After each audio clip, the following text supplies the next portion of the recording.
মহারাজ। আরে মন্ত্রীজি, এসো এসো এসো, তা বলো কি খবর? এই ফাঁকে বলেই ফেলি, মনে হয় কানে নেবে। আরে কি হলো বলো?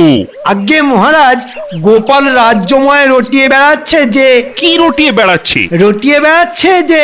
আপনার মাথায় নাকি কোনো বুদ্ধিই নেই, শুধু গোপাল আছে বলেই আপনি রাজাগিরি চালিয়ে যেতে পারছেন। তাই নাকি? তুমি নিজে কানে শুনেছো এসব?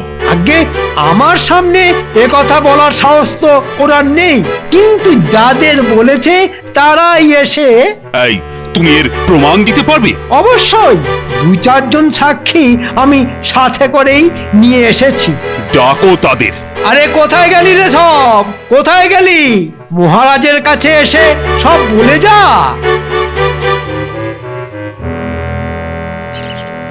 বলো বলো বলো, গোপাল কি রটিয়ে বেড়াচ্ছে বলো দেখি। কি আর বলবো মহারাজ, সে ভারী মন্দ কথা। আগে মহারাজ, এই গোপাল সেদিন এই বাজারে বলছিল যে আপনার মাথায় নাকি ওই গোবরে ভরা, কোনো বুদ্ধি নাকি নেই।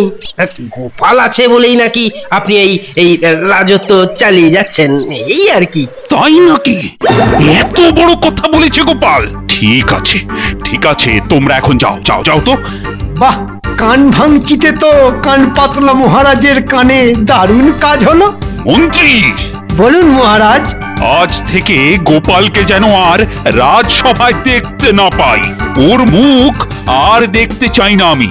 সকলকে কথা বলে দিও। যথা আজ্ঞা মহারাজ।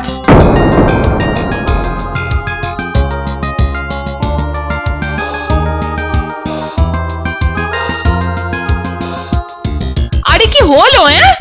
এই তো ভাতটা খেয়ে রাজসভায় গেলে, তা এর মধ্যে ফিরে এলে যে বড়।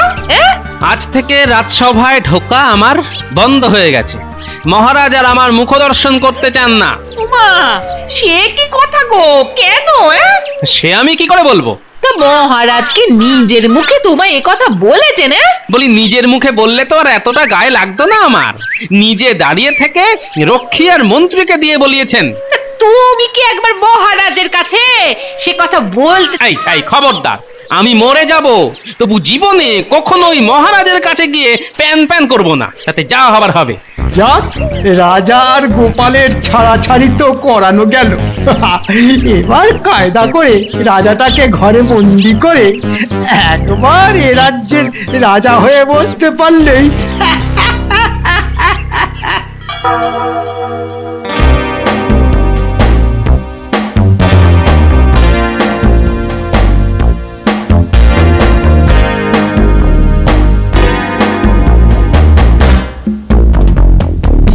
বাঁচান সাধু বাবা, আমার রাজ্যের লোকেদের বাঁচান।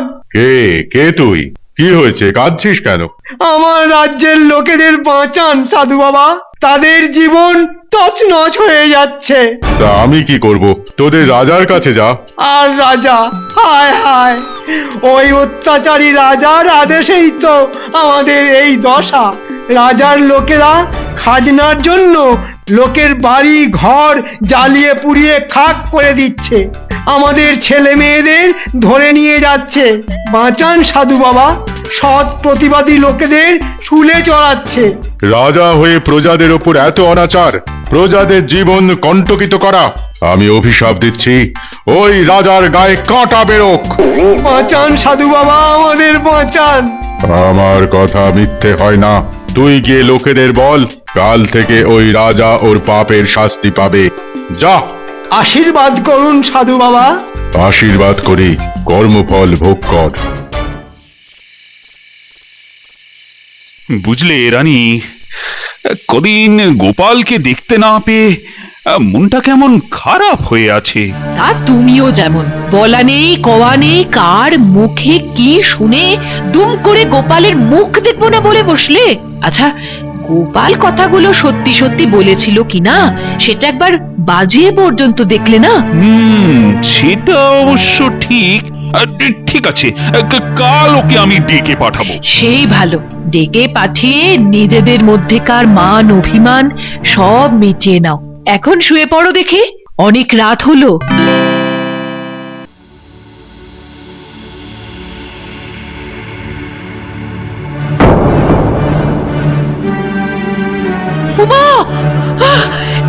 হলো গো? এ কি হলো? এ কি হলো? ও ও রানী, কি কি হলো আমার? আহা আহা, চোখ খুলতে পারছি না কেন? তোমার সারা শরীর, সমস্ত মুখ যে কাঁটায় ভরে গেছে গো, কালো কালো কাঁটা। আমি এক্ষুনি রাজবৈদ্যকে খবর পাঠাচ্ছি, তিনি এসে ওষুধ দিয়ে ঠিক আগের মতো করে দেবেন তোমায়।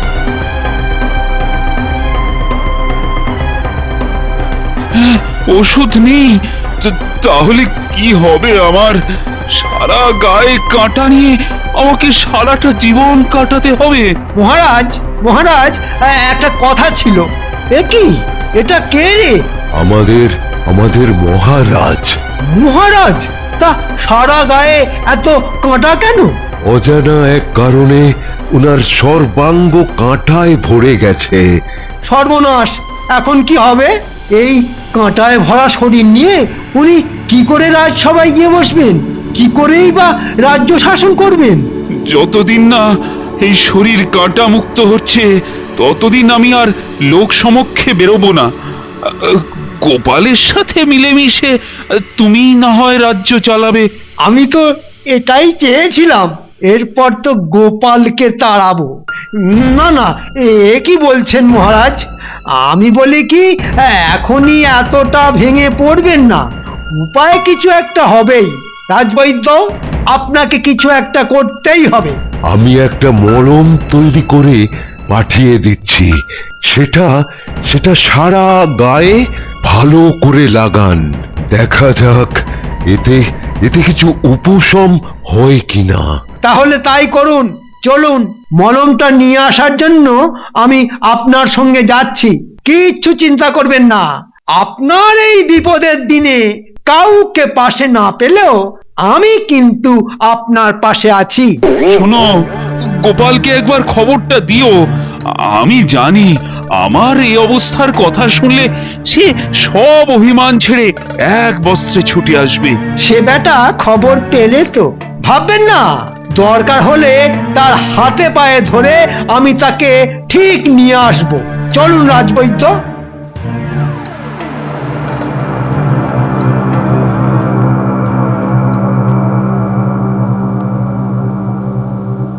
এই বেটা রক্ষী, আগে আদেশ করুন মন্ত্রী মশাই।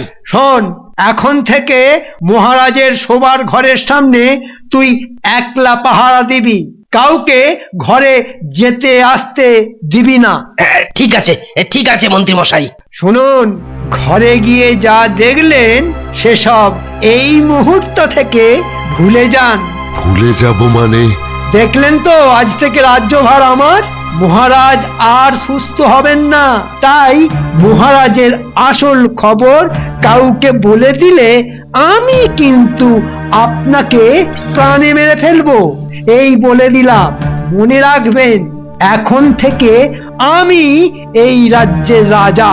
না না না না না, আমি আমি কাউকে বলবো না, কাউকে না। এখন থেকে আমার মুখে কুলু। ওরানি, মলম নিয়ে মন্ত্রী কখন আসবে? আসবে, আসবে, এক্ষুনি আসবে। আমি ততক্ষণ তোমার সকালের খাবারটা নিয়ে আসি। খাবার আনতে যাবে? তা যাও, তবে রাজবাড়ির কাউকে যেন আমার কথা বলো না। এখন মলমটা এলে বাঁচি। এই তো মহারাজ, এসে গেছি। এখন সারা গায়ে ভালো করে মলমটা লাগিয়ে নিন। ফুরিয়ে গেলে আবার এনে দেব। হ্যাঁ গো মন্ত্রী, গোপালের কাছে গিয়েছিলে? ওর কথা আর মুখে না নাই ভালো মহারাজ। ভাবতে পারেন, হ্যাঁ ভাবতে পারেন, ও এতটাই বেঈমান যে আপনার এই অবস্থার কথা শুনেও কোনো হেলদোল নেই ওর। হ্যাঁ, ও ঠিক আছে, ওর কাছে তাহলে আর যেও না। বলছিলাম কি মহারাজ, আপনি তো আমায় রাজকাজ চালাতে বললেন, কিন্তু কিসের কিন্তু? ও বুঝতে পেরেছি, গোপালকে না পেলে তোমার অসুবিধে হবে, এই তো।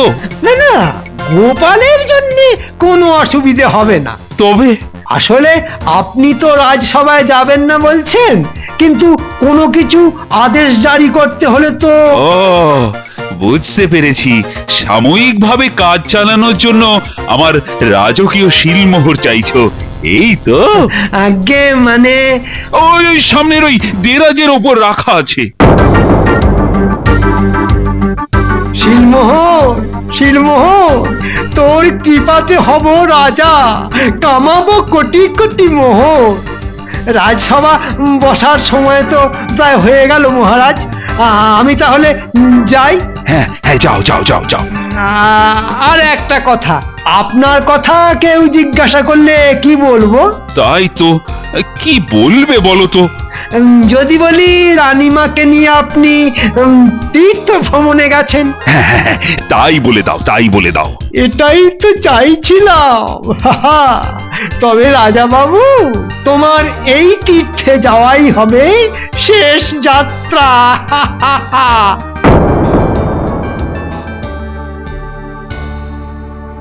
গোপাল, ও গোপাল, গোপাল আছো নাকি? আমি রাজপেয়াদা। ওই দেখো, ওই দেখো, পেয়াদা পাঠিয়ে মহারাজ তোমায় ডাকা করেছেন। কি ব্যাপার? কাল সকালের মধ্যে মহারাজ তোমাকে এই ঘর, এই রাজ্য ছেড়ে মানে চলে যেতে বলেছেন। তার মানে? ওসব মানে ফানে আমি জানি না, আমার কাছে শুধু মহারাজের শিলমোহর লাগানো আদেশপত্র আছে, এই দেখো।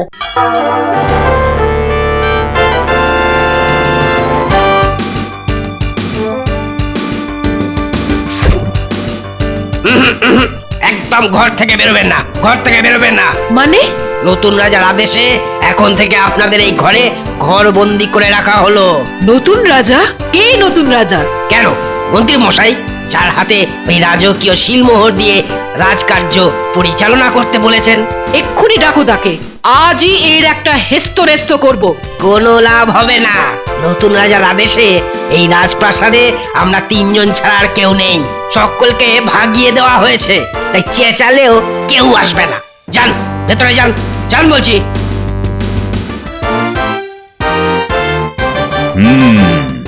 এখন বুঝতে পেরেছি ওই শয়তানটার শয়তানি। বুঝতেই যখন পেরেছেন তখন চুপচাপ বসে থাকুন। বেশি ট্যাঁফও করেছেন কি দুজনকে ধরে শুলে চড়িয়ে দেব, কেউ জানতে পারবে না। মন্ত্রী, তুমি এতটা নীচ? আমি যে কতটা নিচে নামতে পারি তা আপনি কল্পনাও করতে পারবেন না। হায় হায়, কেন যে ওই শয়তানটার কথায় বিশ্বাস করে গোপালের মুখ দেখবো না বলেছিলাম। ও হায় হায় হায় হায়।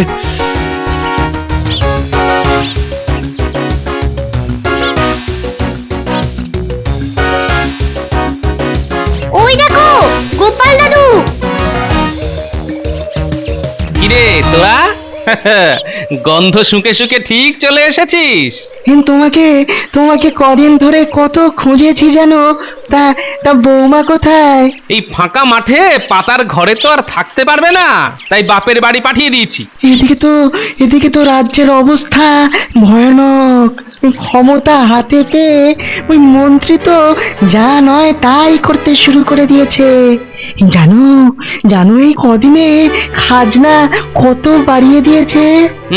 মহারাজের তীর্থে যাবার কথা এই রকমই কিছু আন্দাজ করেছিলাম বলেই তো পড়ে আছি। আমার চিন্তা তো তোমাদের জন্য, তবে এর মধ্যে আমার কোথাও যেন একটা খটকা লাগছে। দেখুন, হঠাৎ করে আমাকে রাজ্য থেকে তাড়িয়ে মহারাজের নিজে চলে যাওয়া। আচ্ছা বিজ্ঞানী, এর মধ্যে মন্ত্রীর কোনো কারিগরি নেই তো? অসম্ভব নয়। তাই যেমন করেই হোক আমাকে সেটা জানতেই হবে।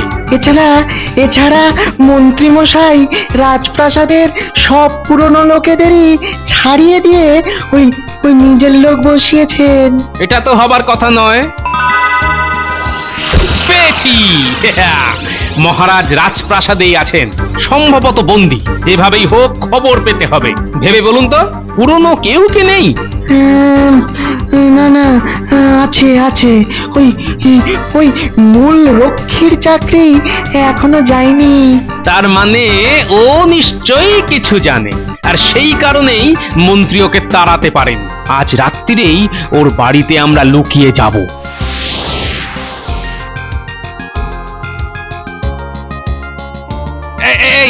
এই রক্ষী, শোনো তো একবার, এদিকে শোনো।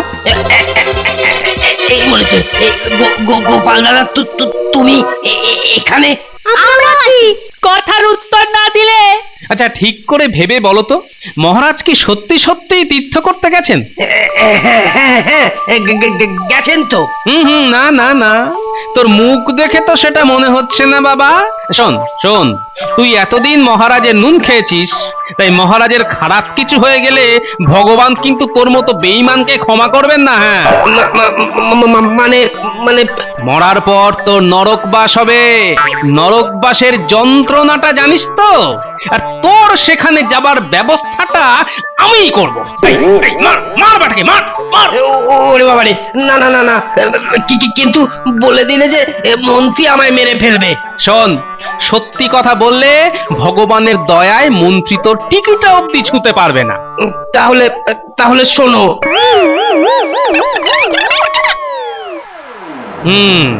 বুঝতে পেরেছি, যা ভেবেছিলাম তাই। যা যা, তুই এখন যা।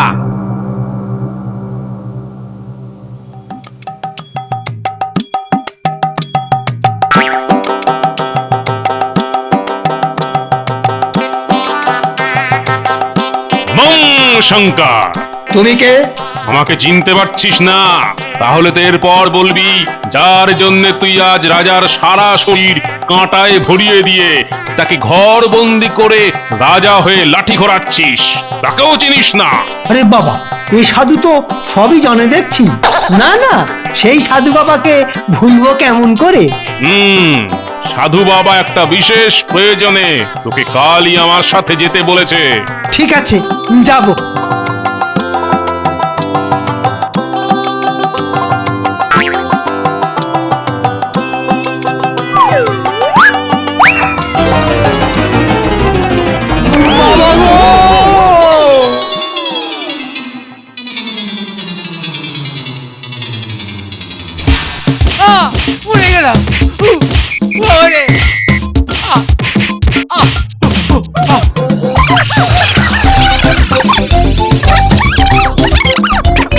ঠিকানা জানা হয়ে গেছে, আমি চললাম।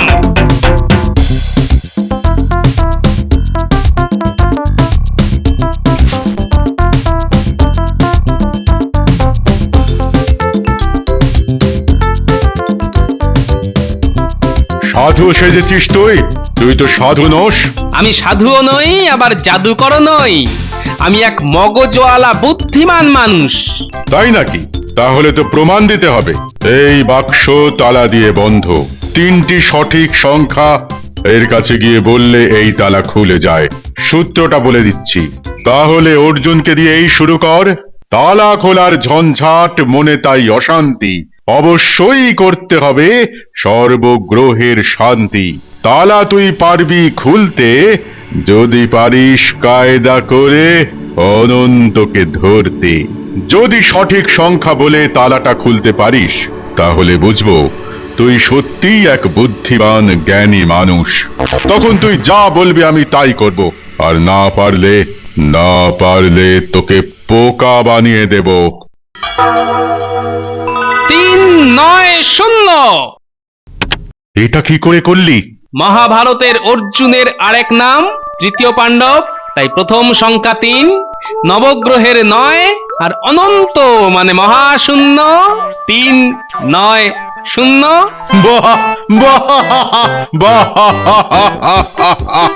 আমার তপস্যা প্রাপ্ত শক্তি আর তোর ঈশ্বর প্রদত্ত বুদ্ধি। বাহ বাহ!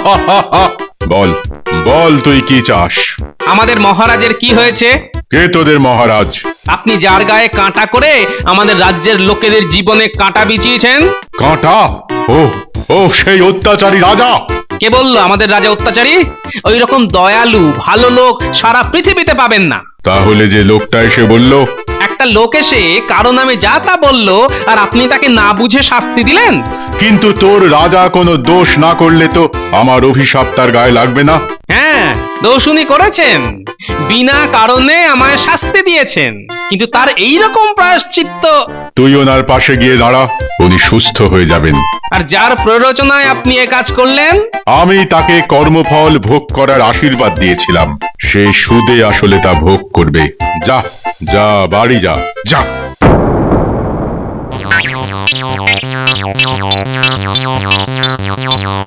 ওরে বাবা, ওরে বাবা রে, সারা শরীরে যে কাঁটায় ভরে গেল রে।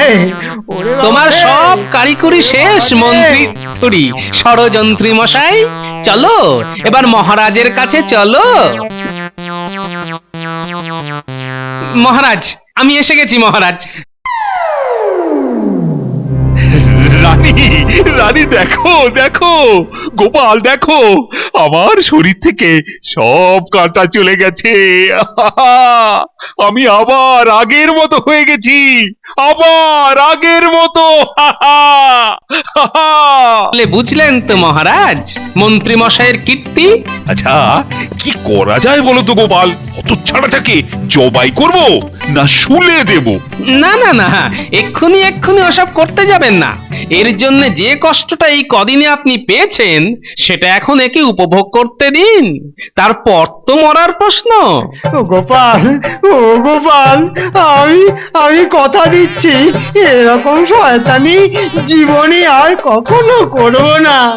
ও বাবা, গোপাল, তুমি তুমি শুধু সাধু বাবাকে বলে আমার আমার আগের মতো করে দাও গোপাল, করে দাও।